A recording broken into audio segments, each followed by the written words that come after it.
Hi everyone, this is your interviewer Farah and I'm here at Health 2.0 Conference Dubai. I have here with me Tony. Welcome. Thank you very much. Could you please introduce yourself and your organization? Sure. So my name is Tony Sorensen. I have a background in medicine, moving over to life science. I've been working in life science, creating a company called 75 Pharma. I'm the founder of that company. I will deep dive into a little bit more about the company later, but I'm not currently representing the company. I want to make that clear. So I implemented a lot of innovations and changes into life science and the pharmaceutical business that has been on a sort of revolutionary path of doing good and not only about profits.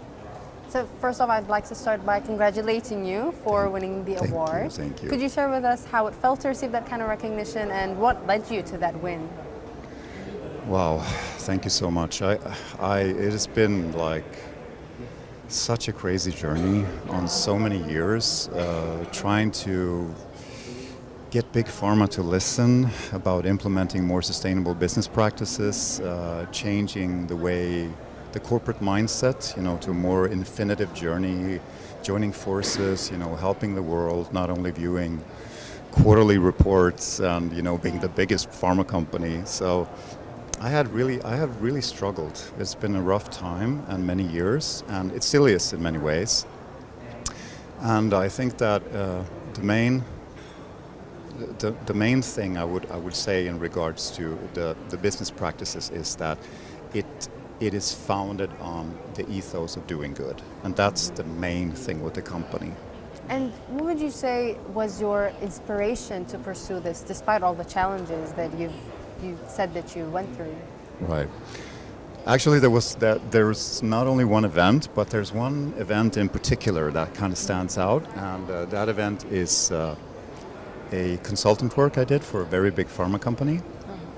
And coming from more a humanistic background, sort of a holistic approach to life, I've always been about the people first in my organization as well as the people I work with.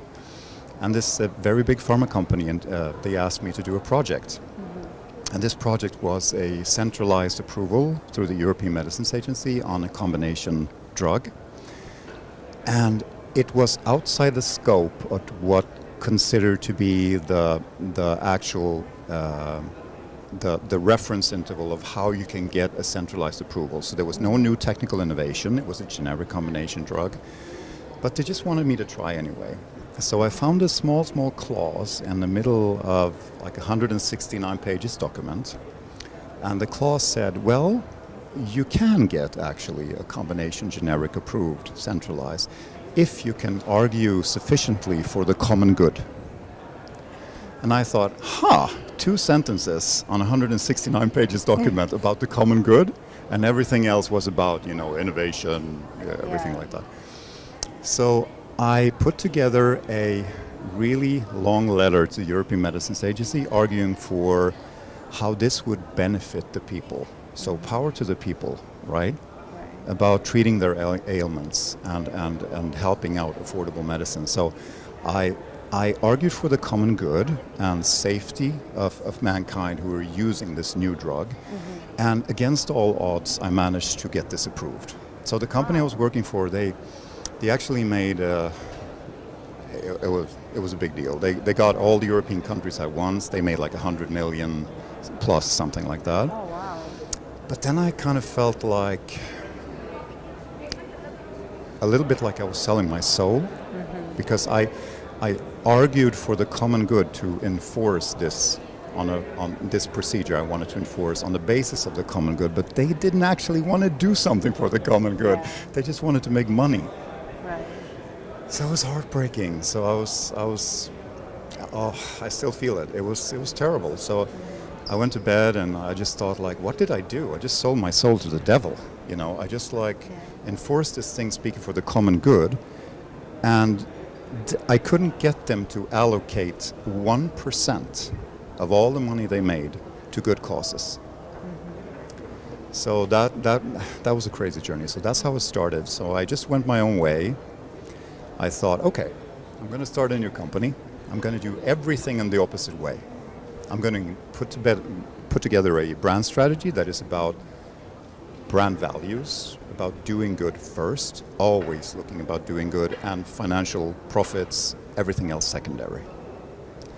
So that's how it started, and then yes, I sort of laid the first brick because I could see that the transformational process was almost impossible. Yeah. You know, big pharma are on this journey to always looking at how to be the biggest, how to make most money, and they sort of erode internally, right? Because that's not how a successful company is viewed. It's not about the money.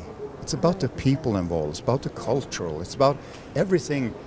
I mean, the money is just like, the money is the who and the what, to quote Right. Simon Sinek, right, in the Golden Circle. The why are the people there? Why does the company exist? What's the purpose of the company? That